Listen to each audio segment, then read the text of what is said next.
नमस्कार मित्रांनो, आज आपण महत्त्वाच्या मुद्द्यावर बोलणार आहोत। तो मुद्दा म्हणजे कोणता? महाराष्ट्रामध्ये पाहिला असेल, महाराष्ट्रातील जनतेचा महत्त्वाचा दुश्मन कोण आहे त्याची निवड करायची आहे। कारण तुम्ही बघितलं असेल महाराष्ट्रातील राजकारण कशा प्रकारे घाणेरडं झालंय, त्याचं घाणेरडं होण्याचं नेमकं कारण काय आहे आणि खरा दुश्मन कोण आहे हे सांगण्याची गरज का पडते?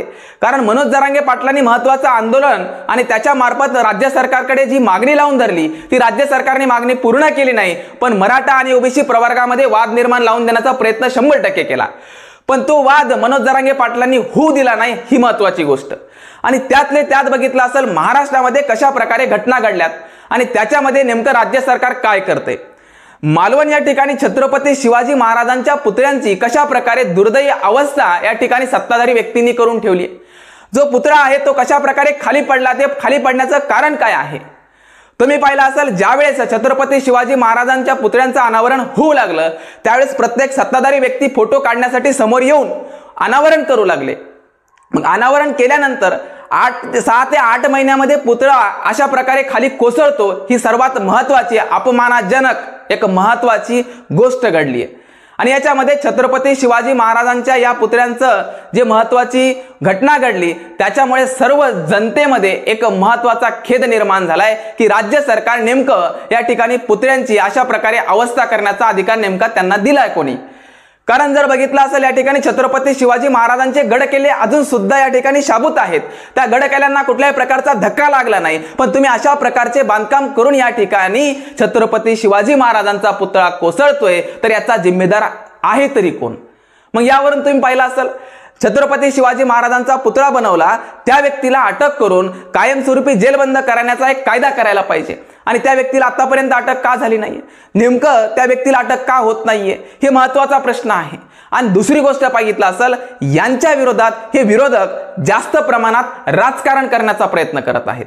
म्हणजे या ठिकाणी महाराष्ट्रामध्ये आपल्या देशाचे पंतप्रधान येऊन त्याची माफी मागतायत आणि दुसरी गोष्ट बघितलं तर विरोधक त्यांचं राजकारण भाजण्यासाठी सत्ताधारी व्यक्तीवर टीका टिप्पणी करतायत। पण मेन महत्त्वाची गोष्ट तुम्हाला सांगू इच्छितो, सत्ताधारी व्यक्ती असो की विरोधक असे, या दोघांनाही सांगतो छत्रपती शिवाजी महाराजांच्या नावावरून आणि पुतळ्यावरून राजकारण करू नका। आणि छत्रपती शिवाजी महाराजांवरून राजकारण करायचं असेल तर तुम्हाला इथून पुढे लक्षात ठेवा, ही जनता विसरणार नाहीये। कारण जनतेचा या ठिकाणी बघितलं असेल प्रतिमेला हात घातलाय तुम्ही। कारण छत्रपती शिवाजी महाराज 12 पगड जत्तींना एकत्र घेऊन या ठिकाणी सर्व लोकांना एकत्रित केलेलं आहे। प्रत्येक व्यक्तीच्या मनात छत्रपती शिवाजी महाराज आहेत आणि त्यांच्या गरिमांना तुम्ही ठेस पोहोचवली आहे। इथून पुढे अशा प्रकारच्या घटना होणार नाहीत याची तरी तुम्ही काळजी घ्यायला पाहिजे। आणि दुसरी गोष्ट बघितलं असेल, सत्तेतीलच एखादा मंत्री या ठिकाणी तुमच्या विधानसभेच्या निवडणुकीच्या पूर्वी गावभेटी घेतो आणि गावभेटी दरम्यान एखाद्या शेतकऱ्याने तुमच्या समोर प्रश्न मांडला तर त्या शेतकऱ्यांना तुम्ही डायरेक्टली अवकात काढण्याची भाषा करताय। म्हणजे या ठिकाणी ज्या शेतकऱ्यामुळे तुमची अवकात आहे त्याच शेतकऱ्याची तुम्ही अवकात काढताय, थोडं लक्षात घ्यायला पाहिजे। म्हणजे या ठिकाणी शेतकरी राजा म्हणतो आपण आणि त्या राजाची तुम्ही अवकात काढताय। शेतकऱ्यांबद्दल जे महत्त्वाचे प्रश्न आहेत ते तर आपण मार्गी नाही लावले, पण मार्गी नाही लावले याचे महत्त्वाचे प्रश्न जर त्यांनी तुमच्या समोर मांडले तर शेतकऱ्यांची तुम्ही अशा प्रकारची अवस्था करता का हो? मेन महत्त्वाची गोष्ट आहे, शेतकऱ्यांचे जे प्रश्न आहेत ते तुमच्या समोरच मांडणार आहेत आणि त्या प्रश्नाची उकल तुम्हाला करावीच लागणार आहे। पण तुम्ही म्हणताय की या ठिकाणी मी कोण आहे, तुम्हाला कुठल्या प्रकारची सुपारी दिली आहे का? म्हणजे या ठिकाणी प्रत्येक शेतकऱ्याने प्रश्न विचारला तर याचा अर्थ तो प्रत्येक व्यक्ती सुपारी घेऊनच आलाय का? म्हणजे या ठिकाणी तुम्हाला फक्त डोळ्यासमोर राजकारणच दिसतंय का? शेतकऱ्यांचे महत्त्वाचे प्रश्न दिसत नाहीयेत का? म्हणजे या ठिकाणी गावभेटी दरम्यान शेतकऱ्यांनी प्रश्न मांडलेच पाहिजे नाहीत का?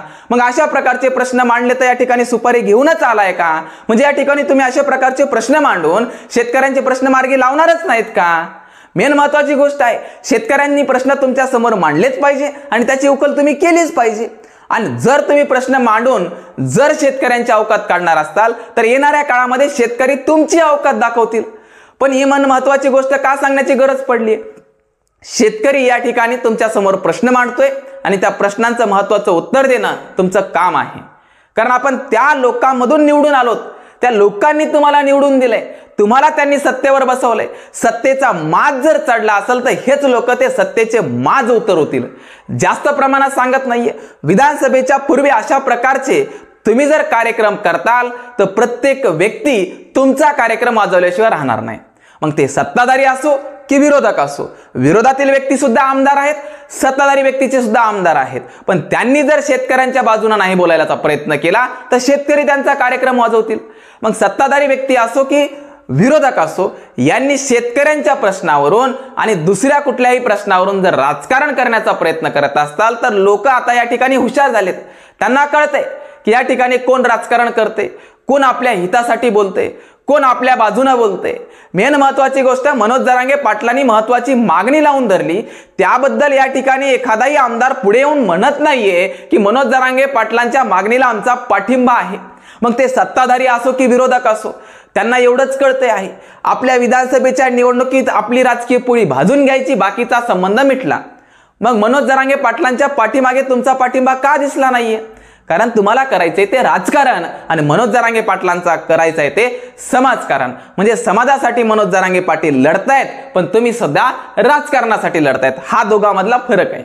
म्हणून या ठिकाणी तुम्ही पाहिलं असेल मनोज जरांगे पाटलांच्या पाठीमागे बहुसंख्य लोकांचा पाठिंबा आहे आणि त्यांनी सुद्धा या ठिकाणी राज्य सरकारला इशारा दिलाय, जर शेतकऱ्यांचे प्रश्न तुम्ही मार्गी लावणार नसताल तर 100% तुमच्या विरोधात परत आंदोलन करावं लागेल आणि त्यासोबतच विधानसभेचा सुद्धा कार्यक्रम राबवावा लागेल.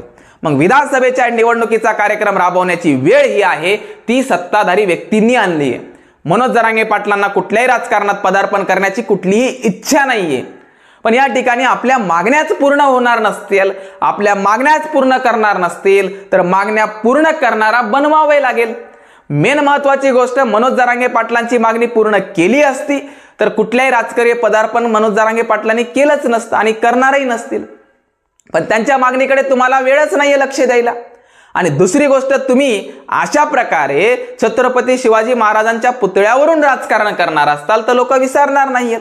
आणि दुसरी गोष्ट, तुमच्या गाव भेटी दरम्यान शेतकऱ्यांची अवकात काढणार असताल तर तुमची अवकात ते काढतील. मग अशा प्रकारचे प्रश्न मांडून, अशा प्रकारचे वक्तव्य करून जर तुमची राजकीय पोळी भाजणार असतील तर लोक तुम्हाला लक्षात ठेवतील. हेच लोक तुम्हाला मत देणार आहेत, हेच लोक तुम्हाला निवडून देणार आहेत आणि त्याच लोकांबद्दल अशा प्रकारचे अपशब्द वापरून, त्याच लोकांबद्दल अशा प्रकारचे अपशब्द वक्तव्य करून जर तुमची पोळी भाजणार असतील तर लोक कळतील, लोकांना समजेल की हा व्यक्ती काय बोलला होता, या लोकांनी काय केलं होतं. कारण या मागच्या लोकसभेच्या निवडणुकीमध्ये काही उमेदवारांनी कशा प्रकारची भाषा वापरली आणि त्यांचा लोकांनी कशा प्रकारे कार्यक्रम वाजवला हे तुम्हाला चांगल्या प्रकारे माहिती आहे. दुसरी गोष्ट बघितलं असेल, काही सत्ताधारी व्यक्तीमधीलच बोलतायत की या ठिकाणी त्यांचा कार्यक्रम वाजवू, त्यांना बारा वाजवू, अशा प्रकारची भाषा वापरून जनतेमध्ये भीतीचं वातावरण निर्माण करत आहात का? आणि दुसरी गोष्ट बघितलं असेल, सध्या विधानसभेची निवडणूक आहे आणि या ठिकाणी मुख्यमंत्री माझी लाडकी बहीण योजना आखली आहे आणि स्त्रियांसाठी महत्वाची योजना आखल्यानंतर स्त्रियांना वाटते की या ठिकाणी प्रत्येक महिन्याला 1,500 रुपये मिळणार आहेत आणि 100% ती योजना चांगलीच आहे, त्याला वाईट कोणीच म्हणत नाहीये. पण दुसरी गोष्ट, त्या योजनेवरूनच तुम्ही राजकारण करणार असाल तर योजना फेल ठरेल. म्हणजे याचा अर्थ काय की त्या योजनेच्या दरम्यान तुम्ही या ठिकाणी जनतेशी भीक मागितल्यासारखं झालंय की या ठिकाणी आम्ही तुमच्या बहिणीसाठी चांगल्या प्रकारे योजना आणली आहे तर आम्हाला परत सत्तेत बसवा. म्हणजे याचा अर्थ काय की त्या योजनेवरून तुम्ही सुद्धा राजकारण करताय.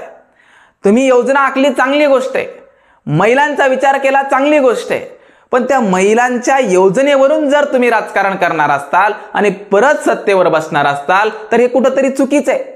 म्हणजे या ठिकाणी तुम्ही कुठंतरी त्या महिलांना 1,500 रुपये देऊन तुम्ही या ठिकाणी आपले मतं मिळवण्याचा कार्यक्रम राबवला आहे का? या ठिकाणी प्रत्येक महिलेला माहिती आहे की योजना चांगली आहे, पण योजनेचा उद्देश काय आहे हा लोकांना कळायला पाहिजे. कारण हा उद्देश जोपर्यंत कळणार नाही तोपर्यंत जनता ही जागृत होणार नाहीये. तुम्ही पाहिलं असेल, प्रत्येक गाव भेटी दरम्यान, प्रत्येक सभेमध्ये महिलांना बोलल्या जाते की ही योजना आखली आहे तर तुमच्या भावाला तुम्ही साथ द्या. मग तुमच्या भावाला साथ द्या याचा अर्थ काय की विधानसभेत मत द्या. म्हणजे या ठिकाणी मतांची आपण भीक मागतोय का, हा महत्वाचा प्रश्न आहे. यावरूनच कळतंय की महाराष्ट्रामध्ये कशा प्रकारे घाणेरडं राजकारण चालू आहे आणि हे राजकारण बंद करण्यासाठी जनताच समोर येऊ शकते आणि आपला खरा दुश्मन कोण आहे ते ओळखू शकते. याला कुठल्याच प्रकारचा व्यक्ती समोर येऊन बोलू शकत नाही, पण प्रत्येक मतदात्याला अधिकार आहे की आपला शत्रू कोण आहे आणि आपला मित्र कोण आहे. कारण जो शेतकऱ्यांच्या बाजूने प्रश्न मांडतो, त्याचे व्यवस्थित उत्तर देतो, तोच आपला खरा मित्र असेल. जो शेतकऱ्यांची या ठिकाणी अवकात काढतो तो कुठून मित्र असणार आहे? मग अशा प्रकारची भाषा वापरण्याच्या अगोदर एकदा विचार केला पाहिजे, जेणेकरून आपण ज्या व्यक्तींच्या मतावर निवडून आलोत, ज्या व्यक्तींच्या मतावर आपली या ठिकाणी ऐपत ठरते, ज्या व्यक्तींच्या मतावर आपली अवकात आहे आणि त्यांचीच अवकात काढण्याची भाषा इथून पुढे तरी करू नये. एवढंच सांगण्यासाठी महत्त्वाचा व्हिडिओ बनवलाय. कारण या ठिकाणी महाराष्ट्रात कशा प्रकारे घाणेरडं राजकारण चालू आहे आणि त्याच्यामध्ये या जनतेला सुद्धा कळायला पाहिजे की या ठिकाणी कोणता आमदार या ठिकाणी आपल्या बाजूने प्रश्न मांडतोय, आपल्या बाजूने महत्त्वाची मागणी पूर्ण करतोय, त्याच व्यक्तीसाठी आपलं मत गेलं पाहिजे. पण जे व्यक्ती एखादं या ठिकाणी योजना देतो आणि त्याच्या मार्फत मत मागतो, याच्यावरून लोकांना कळायला पाहिजे की योजना फक्त राजकारणापुरतीच आहे का. या ठिकाणी प्रत्येक गोष्टीची विचारपूस झाली पाहिजे, प्रत्येक गोष्टीचा निर्णय घेतला पाहिजे. एकदा मत दिलं, 5 वर्षात बोंबलत बसलं तर आपल्याला काहीच मिळणार नाहीये. 5 वर्षाची किंमत ह्या मतावर ठरणार आहे आणि ते मत तुम्हाला व्यवस्थितरित्या निर्णय घेऊन द्यायचं आहे, कुठल्याही प्रकारच्या पैशाला आमिषाला बळी न पडता. मेन महत्वाची गोष्ट या ठिकाणी विधानसभेच्या निवडणुकीमध्ये तुम्ही पाहिलं असेल, अनेक प्रकारचे आमिष दाखवले जातात, पण त्या आमिषाला बळी न पडता आपला योग्य निर्णय घ्या आणि आपलं मत द्या. आणि महाराष्ट्रामध्ये खरा शत्रू कोण आहे, खरा मित्र कोण आहे हे ओळखायला शिका. मेन महत्वाचे शेतकऱ्यांचे प्रश्न कोण मांडतोय, शेतकऱ्यांच्या बाजूने कोण बोलतोय, बेरोजगारांच्या बाजूने कोण बोलतोय, महत्वाच्या मागण्या पूर्ण कोण करतोय, या बाजूने लढा आणि आपला शत्रू आणि आपला मित्र ओळखा. कारण महाराष्ट्रात बघितलं असेल की घाणेरड्या प्रकारचं राजकारण चालू आहे, मग सत्ताधारी असो की विरोधक असो. एवढंच सांगण्यासाठी हा व्हिडिओ बनवला. ठीक आहे, तर थांबतो. धन्यवाद.